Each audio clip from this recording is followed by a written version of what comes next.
नमस्कार। आज सुबह एक बार फिर दिखा कि शब्दों की चतुराई जो होती है, शब्दों का हेर फेर जो होता है, वो कैसे मायने बदल देता है।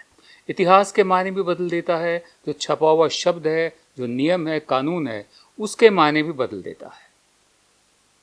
आज सुबह लोकसभा में गृह मंत्री अमित शाह ने जो कश्मीर के मुतालिक बिल पेश किया, आर्टिकल 370 को लेकर, उस पर बात करते हुए कांग्रेस के जो नेता हैं विपक्ष, अधीर रंजन ने उनसे पूछा कि आपने पाक ऑक्यूपाइड कश्मीर, पाक अधिकृत कश्मीर और अक्साई चिन का इलाका जो है, उसके अलावा जो दूसरा इलाका साथ लगता है जो चीन के पास है, उसके बारे में कुछ किया है क्या? हमारा दावा तो है ना कि वो पाक ऑक्यूपाइड है, पाक अधिकृत है। नरसिम्हा राव उसे कह चुके हैं कि वो अनफिनिश्ड एजेंडा है, प्रधानमंत्री हमारा एक कह चुका है। उधर से बेनज़ीर भुट्टो, उनके प्रधानमंत्री, कह चुकी हैं पाकिस्तान की कि जो भारत के पास जो कश्मीर है, मकबूजा कश्मीर, हाँ, वो अनफिनिश्ड एजेंडा है। तो पीओके को लेकर पोजीशन क्या है इस नए बिल के मुताबिक, उस पर अमित शाह ने जो जवाब दिया, मैं वहाँ पर शब्दों का चातुर्य बता रहा हूँ। उन्होंने जिक्र किया हमारे कॉन्स्टिट्यूशन के शेड्यूल 1 का, अनुच्छेद 1 का, जिसमें 15वीं आइटम में बताया गया है कि जम्मू कश्मीर को लेकर हमारी स्थिति क्या है। जो अमित शाह ने कहा, पहले आप वो सुन लीजिए, फिर उसके बाद मैं आपको बताता हूं कि कॉन्स्टिट्यूशन में क्या लिखा हुआ है। मैं ये बात रिकॉर्ड पर रखना चाहता हूं कि जब मैं सदन में जब जम्मू एंड कश्मीर राज्य बोला हूं, तब पाक ऑक्यूपाइड कश्मीर और अक्साई चीन दोनों इसका हिस्सा है, ये बात को और हमारे संविधान ने जम्मू कश्मीर की जो सीमाएं तय करी है और जम्मू कश्मीर के संविधान ने जम्मू कश्मीर की जो सीमाएं तय की है, उसके अंदर पाक ऑक्यूपाइड कश्मीर और अक्साई चीन दोनों समाहित। अब अमित शाह ने तो ये कह दिया कि जो सीमाएं हैं उनको लेकर स्थिति स्पष्ट कर दी गई है। हकीकत यह है कि जो इंडियन कॉन्स्टिट्यूशन का जो शेड्यूल 1 है, उसमें 15वीं आइटम ये कहती है, the territory which immediately before the commencement of this constitution was comprised in the Indian state of Jammu and Kashmir। ठीक है, जम्मू कश्मीर एक वो हिस्सा है, वो टेरिटरी है, वो क्षेत्र है जो इस संविधान के लागू होने से बिल्कुल ठीक पहले Indian state of Jammu and Kashmir का में था। मतलब यहाँ दो बातें कही गई हैं कि एक तो संविधान के लागू होने से ठीक पहले जम्मू कश्मीर का कौन सा हिस्सा हमारे पास था, ठीक है, और दूसरे इंडियन स्टेट, यानी जम्मू कश्मीर का हिस्सा सिर्फ इंडियन स्टेट के पास नहीं है, इंडियन स्टेट के पास भी है। क्यों? मैं इसलिए कह रहा हूँ क्योंकि जो कॉन्स्टिट्यूशन है, हमारा संविधान है, उसको अडॉप्ट किया गया था 26 नवंबर 1949 को, और 26 जनवरी 1950 से ये लागू हो गया था, मतलब ये इफेक्ट में आ गया था। तो 26 जनवरी 1950 से ठीक पहले जो इलाके हमारे पास थे जम्मू कश्मीर के, वही जम्मू कश्मीर है, ठीक है, और Indian state of Jammu Kashmir है। अब इस बात को वो छुपा गए, क्योंकि तब तक पाकिस्तान ऑक्यूपाइड कश्मीर जिसे हम कहते हैं, वो तमाम इलाके पाकिस्तान के पास थे। सन 48 में उनका जो रज़ाकार उनके आए थे और कबायली आए थे और पाकिस्तानी फ़ौज के जो लोग आए थे सिविल ड्रेस में लड़ने के लिए, जिनको बाद में भगा दिया था, मार के भगा दिया था, तब तक वो कुछ इलाके पर कब्ज़ा कर चुके थे, ठीक है। तो जब वो कुछ इलाके पर कब्ज़ा कर चुके थे, सन 48 की ही बात है ये, 1950 में ये संविधान लागू होता है, और संविधान में स्पष्ट कहा गया है आर्टिकल 1 के आइटम नंबर, शेड्यूल 1 के 15 नंबर आइटम में, कि सन 50 जब ये संविधान लागू हुआ था, उसके ठीक पहले जो हिस्से भारतीय जम्मू कश्मीर में थे, वही जम्मू और कश्मीर है। तब इसमें जब ये बात उन्होंने बताई नहीं, ये हम आपको बता रहे हैं, उसके बाद पूछा गया कि आपने क्या किया है जम्मू कश्मीर को लेकर, जो पाकिस्तान के पास जो हिस्सा है, और अक्साई चीन को लेकर। उसके जवाब में सिर्फ उन्होंने यही कहा कि हम जान दे देंगे, हम जान दे देंगे। इसलिए एग्रेसिव हूं कि जम्मू एंड कश्मीर के पीएको को आप भारत का हिस्सा नहीं मानते हो क्या? एग्रेसिव ना हो, जान दे देंगे इसके लिए। क्या बात कर रहे हो आप? मैं आपको कुछ हकीकत बता दूं कि जम्मू कश्मीर की जो असेंबली है, उसमें पहले 27 सीटें रिज़र्व की जाती थी कि पाकिस्तान ऑक्यूपाइड कश्मीर के लिए है, कि जब वो हमारे पास आएगा वहाँ पर हम अपने प्रत्याशी खड़े करेंगे। लेकिन अब इस जब से यूनियन टेरिटरी बना है, अब 24 सीटें हैं, ठीक है, असेंबली के मुताबिक। अब जो उस वक़्त था, अब 24 सीटें, क्योंकि 3 लद्दाख की सीटें चली गई हैं, तो 24 सीटें अभी भी पाक ऑक्यूपाइड कश्मीर के लिए रखी जाएंगी। लेकिन इतने साल हो गए, सन 48 से लेकर आज 2019 है, कांग्रेसी सरकारें रहीं, फिर उसके बाद गवर्नर के राज्य रहे, राष्ट्रपति शासन जब भी लागू हुआ, उसके बाद इनकी अपनी सरकार रही, केंद्र में अटल बिहारी वाजपेयी की सरकार रही, 2-3 दफ़े रही, एक दफ़े 13 दिन, एक दफ़े 13 महीने, और उसके बाद 1999 में जो बनी थी 2004 तक चली। उसके बाद मोदी सरकार पिछले 5 साल रही। मोदी सरकार के दौरान ही बीजेपी और पीडीपी की सरकार भी बनी। तब क्या किया आपने पाकिस्तान ऑक्यूपाइड कश्मीर के लिए? और ऊपर से ये कहना कि हम जान दे देंगे रेटोरिक है, ये नारेबाजी है। आप हमें स्थिति स्पष्ट कीजिए कि स्थिति क्या है। आज भी 24 सीटें हमारी रिजर्व्ड हैं।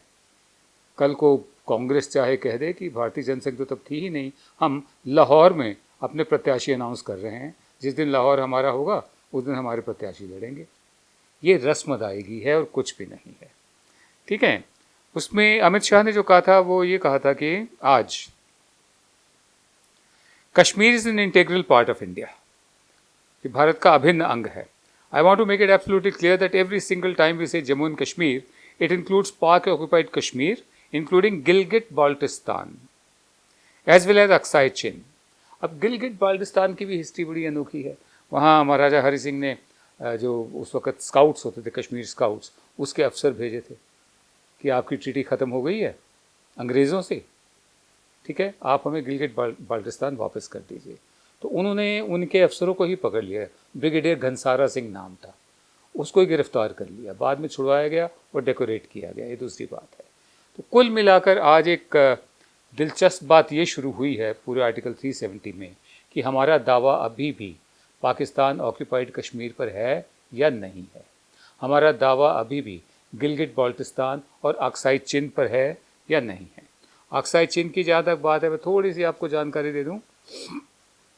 अक्साई चिन एक ऐसा इलाका है जो चीन के लिए बहुत ज़रूरी था, और 1950 के दशक की बात है। पीपल्स रिपब्लिक ऑफ चाइना ने 1200 किलोमीटर लंबी, यानी 750 मील लंबी एक सड़क बनाई जो जिनजियांग और वेस्टर्न तिब्बत उसको जोड़ती थी, और 189 किलोमीटर इसका, यानी 112 मील वो जॉनसन लाइन के थ्रू जाता था। अक्साई चिन के जो क्षेत्र है उसके भीतर से जाता था, जो भारत के पास था। Aksai Chin was easily accessible to the Chinese but was more difficult for the Indians. Aksai Chin में एंट्री लेना चीन के लिए तो बहुत आसान था, क्योंकि उनकी टोपोग्राफी से मिलता था, उनके पूरे भौगोलिक जो वहाँ की पहचान है उससे मिलता था। लेकिन भारत के लिए मुश्किल था, क्योंकि टेरेन जो वहाँ की ज़मीन थी वो बहुत मुश्किल थी, ठीक है। और ये काराकोरम की दूसरी तरफ पड़ता था। भारत को पता ही तब चला कि यहाँ पर सड़क बना दी है चीन ने, जब 1957 की बात हुई। और ये जब कंफर्म हुआ जब चीन ने 1958 में अपने नक्शे पब्लिश किए। तो संसद में पंडित नेहरू का एक बड़ा मशहूर वक्तव्य है कि not a blade of grass grows there, कि वो एक ऐसी ज़मीन है जहाँ पर घास का एक तिनका भी नहीं पैदा होता, यानी ज़मीन को छोड़ दो। घास का तिनका इशू नहीं था, इशू ये था कि स्ट्रेटेजिक इम्पोर्टेंस क्या है उसकी। अब वही अक्साई चिन में पाकिस्तान ने भी इजाज़त दी है कि चीन अपनी एंट्री पाकिस्तान में ले सकता है। तो उस पर जब पंडित नेहरू ने कहा था कि not a blade of grass grows there, तो महावीर त्यागी थे मेरा ख्याल, जहाँ तक मुझे याद पड़ता है, वो उन्होंने अपनी टोपी उतार दी, उनके सर पर कोई भी बाल नहीं थे। उन्होंने कहा बाल तो एक यहाँ भी नहीं उगता है, not a blade of grass grows here also, तो क्या इसको काट दें या ख़त्म कर दें। तो कहने का मतलब ये कि अक्साई चिन और उधर से पाक ऑक्यूपाइड कश्मीर दोनों अनफिनिश्ड एजेंडा हैं, ऐसे ऐसे एजेंडा हैं जिनका अभी समाप्ति नहीं हुई है, तार्किक परिणति नहीं पहुंची है। आज गृह मंत्री ने कहा है हम जान दे देंगे, हम उम्मीद करते हैं जान देने की नौबत नहीं आएगी। जो अनफिनिश्ड एजेंडा है, अनफिनिश्ड वर्क है, उसको वो अपने आने वाले 4.5 पौने 5 साल में करके दिखाएंगे और PAK को वापस, पाक ऑक्यूपाइड कश्मीर को वापस कश्मीर में शामिल करेंगे और अक्साई चीन का जो इलाका है, गिलगिट बाल्टिस्तान का इलाका है, वो भी जम्मू कश्मीर में शामिल करेंगे। देखते हैं कर पाते हैं या नहीं। आज एक और बिल पास हुआ है जिसकी चर्चा नहीं है, क्योंकि सारी डिबेट जो पब्लिक स्पेस है, जितना भी सोशल मीडिया हो या मेन स्ट्रीम मीडिया, वो कश्मीर को लेकर ही चल रहा है। राजस्थान लेजिस्लेटिव असेंबली ने आज कल, सोमवार था, कल एक बिल पास कर दिया जिसमें उम्र कैद और उसके साथ साथ फाइन, जुर्माना 1 लाख से लेकर 5 लाख रुपए तक उन लोगों पर लगाया जाएगा और उम्र कैद दी जाएगी जो मॉब लिंचिंग के बारे में अपराधी पाए गए हैं, जिन पर साबित हो गया है कि इन लोगों ने मॉब लिंचिंग की थी। हमारे यहाँ मॉब लिंचिंग जो होती है वो ज़्यादातर हो रही है गौ रक्षा के नाम पर, ठीक है, दलितों को पीटा जा रहा है, या बच्चों को उठाने वालों के नाम पर, या डायन है कोई औरत इस नाम पर, लेकिन सबसे ज़्यादा गौ रक्षा और दलितों के साथ मॉब लिंचिंग हुई है। Rajasthan protection from lynching bill 2019 विधानसभा ने इसे वॉइस वोट से, ध्वनि मत से पास कर दिया, लेकिन बीजेपी इसका विरोध करती है। मॉब लिंचिंग के बिल का विरोध बीजेपी क्यों कर रही है, ये अपने आप में एक सवाल है। सवाल नहीं है, इसका जवाब आप भी जानते हैं कि बीजेपी क्यों विरोध कर रही है। उनका कहना था, गुलाब चंद कटारिया है जो नेता विपक्ष के, उनका कहना था कि इस बिल को सिलेक्ट कमेटी को रेफर करना चाहिए। बिल्कुल ऐसे ही जैसे यहाँ संसद में कहा गया कि जितने भी बिल धड़ाधड़ पास हो रहे हैं उनमें से बहुत सारे बिलों को सिलेक्ट कमेटी को रेफर करना चाहिए, लेकिन यहाँ पर भी जिसकी लाठी उसकी भैंस है। राजस्थान असेंबली में भी वही हो रहा है। कांग्रेस की सरकार है, अशोक गहलोत की सरकार है, वहाँ उनकी लाठी है और भैंस भी उनकी है। किसी भी इस बिल को सिलेक्ट कमेटी को पेश नहीं किया गया और बिल पास कर दिया गया, ठीक है। शांति धारीवाल हैं पार्लियामेंट्री अफेयर्स मिनिस्टर, उन्होंने सदन को बताया कि ये बिल इसलिए लाया गया है कि मॉब लिंचिंग के जो केसेस हैं वो राजस्थान में ना हों। क्यों? क्योंकि सन 2014 से जब से केंद्र में मोदी सरकार आई है, 86% केसेस जो मॉब लिंचिंग के हुए हैं वो राजस्थान में हुए हैं। तब विजय राजे माफ़ कीजिए उनका नाम ले रहा हूँ, तब वसुंधरा राजे की सरकार थी जो बीजेपी की सरकार थी। सो 2014 से 86% केसेस मॉब लिंचिंग के जितने भी हुए हैं वो राजस्थान में हुए हैं। वैसे राजस्थान को बड़ा शांतिपूर्वक राज्य माना जाता है, लेकिन इससे राजस्थान की जो प्रतिष्ठा है उस पर एक दाग लगा है, उनका ये कहना था।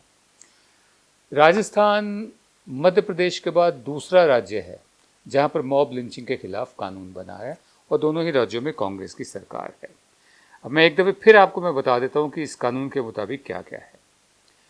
कोई भी शख्स जो लिंचिंग करता है, ठीक है, और जिसमें मौत हो जाती है विक्टिम की, जिसके साथ लिंचिंग की गई है, उसको बामशक्कत कड़ी मेहनत के साथ उम्र कैद दी जाएगी और उसके ऊपर जुर्माना लगाया जाएगा 1 से 5 लाख रुपए तक। जहाँ बहुत ही गंभीर चोट पहुँची है किसी को लिंचिंग से, वहाँ पर जो सज़ा होगी वो होगी 10 साल की जेल और जुर्माना 25,000 से लेकर 3 लाख तक का। जहाँ और ज़ख्म हुए हैं जो बहुत गहरे या बहुत गंभीर प्रकार के नहीं हैं, वहाँ पनिशमेंट होगी 7 साल की जेल की, जेल में मतलब इम्प्रिजनमेंट जो जेल होगी 7 साल की, और 1 लाख का जुर्माना होगा। और जो भी obstructing arrest of the accused creating hurdles in legal proceedings, जो भी आरोपी की गिरफ्तारी में बाधा डालेगा या जो कानूनी कार्रवाई है उसमें बाधा डालेगा या गवाहों को धमकी देगा, उसके लिए जेल टर्म होगी 5 साल की जेल और 1 लाख रुपए का जुर्माना होगा। ये प्रावधान है, ठीक है। और मॉब लिंचिंग के जितने भी केसेस हैं वो इंस्पेक्टर से नीचे का कोई भी पुलिस वाला उनको इन्वेस्टिगेट नहीं कर सकेगा, इंस्पेक्टर या उससे ऊपर के रैंक वाले ही करेंगे। उसके अलावा जो राज्य सरकार है वो हाई कोर्ट के चीफ जस्टिस के साथ मिलकर उनकी सलाह के साथ मॉब लिंचिंग के लिए अलग से अदालतें भी बनाएगी। इंडिया स्पेंड का वैसे डेटा है कि सन 2014 में 130 घटनाएं हुई थी और जिनमें 50 लोग मारे गए थे। एक छोटी सी खबर, छोटी सी एक संख्या हमारे पास है। तो राजस्थान में मॉब लिंचिंग को लेकर कानून पास हो गया है। हम उम्मीद करते हैं कि राजस्थान के बाद जो दूसरे राज्य आते हैं, जिनमें उत्तर प्रदेश प्रमुख है, वहाँ पर भी इसी तरह के कानून होंगे। एक कानून पर काम चल रहा है वहाँ, देखते हैं कितनी जल्दी वहाँ पास होता है। नमस्कार।